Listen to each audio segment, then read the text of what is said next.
All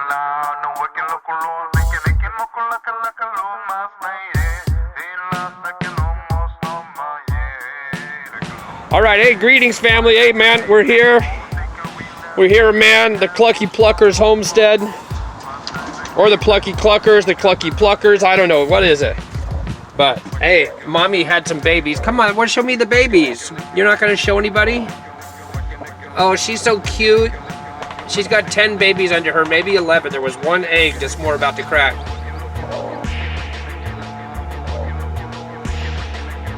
She's a little sweetheart. She got a little fermented food there. With the mommy chicken, I don't know. I haven't tried the brown rice thing with the mommy chicken. I've only done that when I raised them by themselves. And there's a little bit of OHN in the waterer there. You can see it's got a little tiny bit of color. Yeah, just a little bit. They're happy. Anyway, here we are. Today we're going to, oh, I don't know. Hey, hi. Hey, it's my buddy Jeffrey, man. You guys might know him, Jeffrey Lazar, man. He's helping me make all the videos, Crucial and everything. And we're gonna be working on the container series again. Today we're making our soil humus layer, which I just call my soil hummus because it's like a snack for the soil, right? It goes on top of our whatever our base soil mixes we're using, or you know, in the case of it, you'd be doing it. You could scale this up to giant applications, right? This is basically, sort of like taking IMO 4 or some sort of IMO and making just a biological mix to sort of mimic what you might find in maybe the most super crucial place underneath all the leaf litter in the mulch layer, right?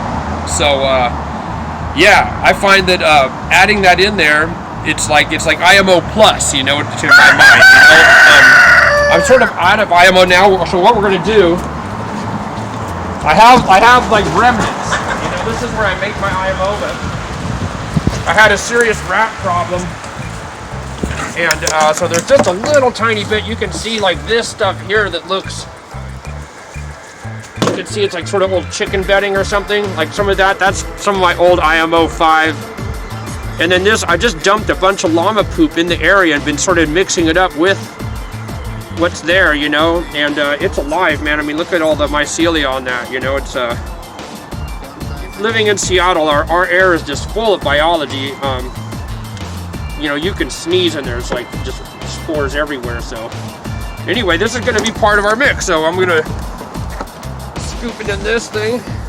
Now ideally, you know, I have a rodent problem because of the chickens, and I'm trying to trap them and get rid of them, but it's sort of harsh, man. And you know, in a perfect world, this would be a cedar box, or I'd be doing this out here on the ground. But I use it indoors. It's cold outside right now. If I do this up in my near my bedroom, it's gonna happen real fast, and I'll have it to use.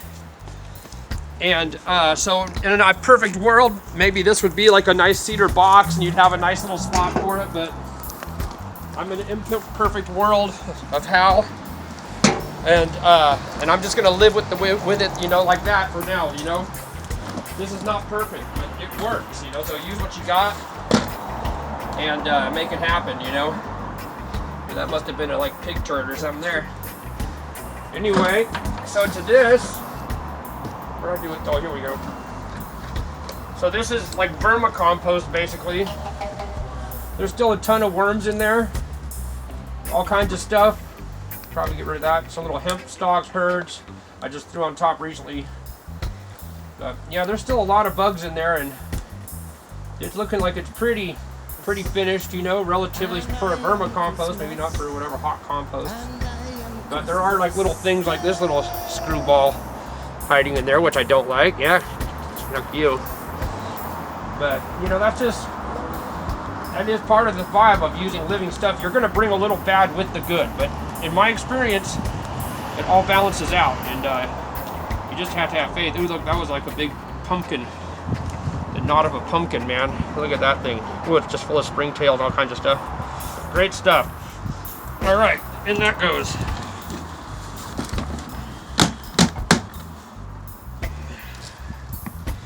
Worms and all. Now, after I'm done, because you know, like this is gonna cook, and what I'll do is on top of the container, I'll set like a pot of soil on top of it, so that when it gets too hot, the worms can run up into the dirt, you know, and hide. And then when it gets good temperature again, they'll boogie back down. And I'm just saying, man, there are so many creatures in this. You know, you talk about, come get in here and try and just look at some of all these little bugs crawling everywhere, man. There is so many different kinds of bugs crawling in this. I mean, I'm just seeing like tons of little creatures. And there's my, oh, what's that guy? There's a real fast sort of beetle guy. What the heck's that guy? Hey. Yeah. You know what I mean? I guarantee that there's another one. That looks like a predatory sort of critter to me, man. You know, I'm not familiar with a lot of the bugs because I just figure that, you know, they're my friends. I just don't like those little worms that curl up, those chew on my roots. But anyway, there we have that. To that I'm gonna add, I got some azomite, my last of my azomite. You could use any kind of rock dust, some kind of rock. Now you can just set that down over there. We'll just spread that around. This is frass, mealworm frass I got from a dear friend. And I'm just gonna go ahead and give him the rest of that. Actually, I'm gonna save a little bit. I want a little bit. I got some other, I think, ideas in mind I wanted to show you. I need to make a chitin extraction. Mealworm frass. And again, you know, this could just be what you have. You know, some kelp flakes. It's like you're mixing up a little pancake batter or something. This is some wheat germ I got donated to me. It's old, out of date. Some out of date oatmeal. Fungi love oatmeal. Oatmeal is awesome. Lots of silica.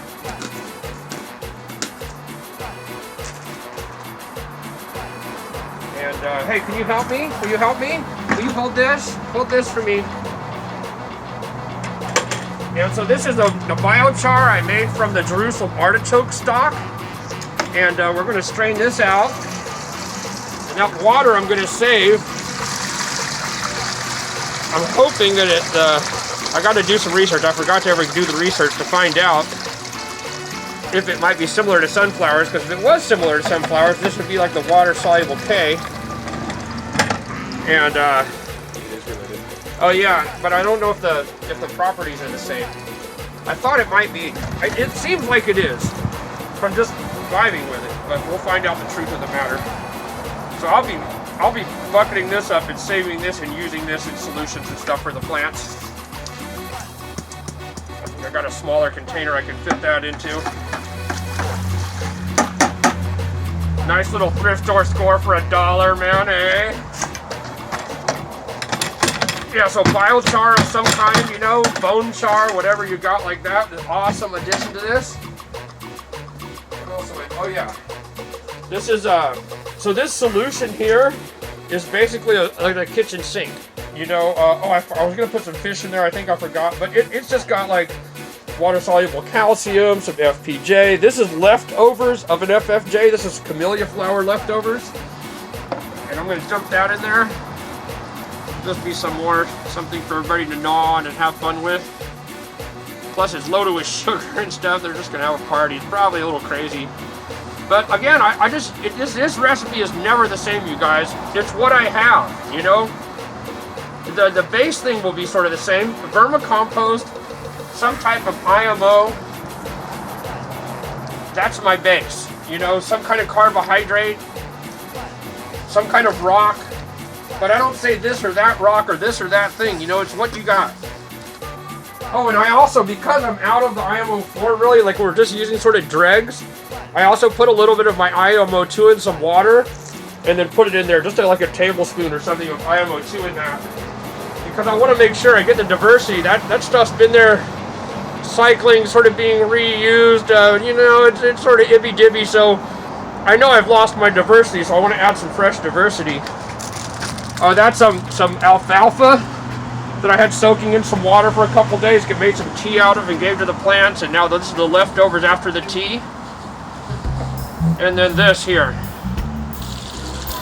We're going to dump that in there. So now this is probably going to end up being too wet and we'll end up having like a little excess moisture. We'll see how it goes. Because that frass actually will soak up a lot of water. But I got some rice hulls too. I think I'm gonna go grab and throw into this. Oh, I got some ashes. Yeah, let's go grab the wood ashes. I want the ashes. That'll soak up a lot of moisture. Oh, I hope they didn't wash away, damn it. Oh, I forgot to grab. Yeah, I gotta go get them from the. I'm gonna go get them from the wood stove. Okay. All right, so I just got a little bit of ashes here. A little bit of ashes in there, and I'm gonna grab some of this rice hulls.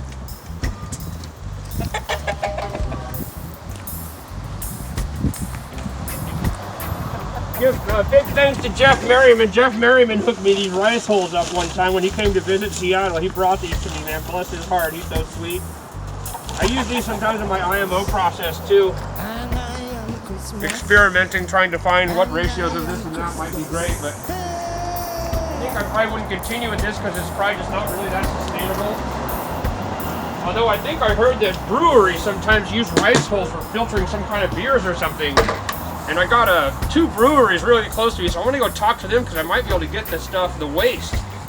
If they're doing that, they probably throw it away after they do it. So that might be a source for getting some rice hull action that'll already have some kind of biology going on for being used with beer.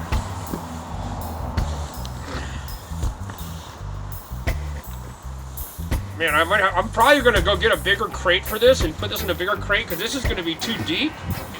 And it's going to be too thick, and it'll get too hot, and maybe get some anaerobic pockets.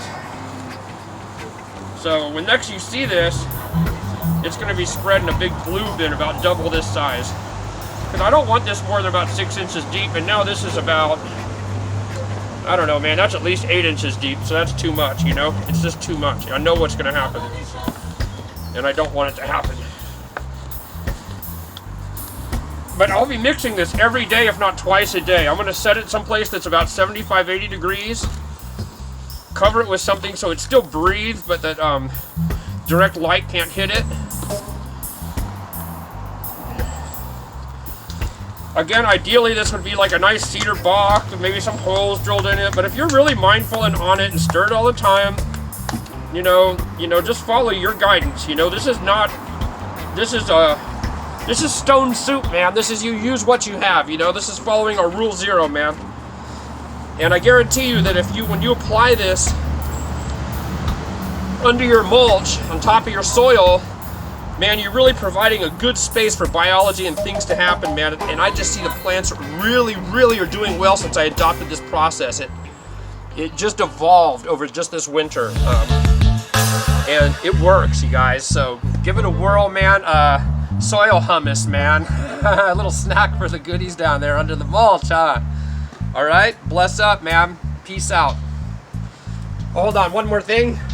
Yeah, man. Heart to you, man. Loving you all.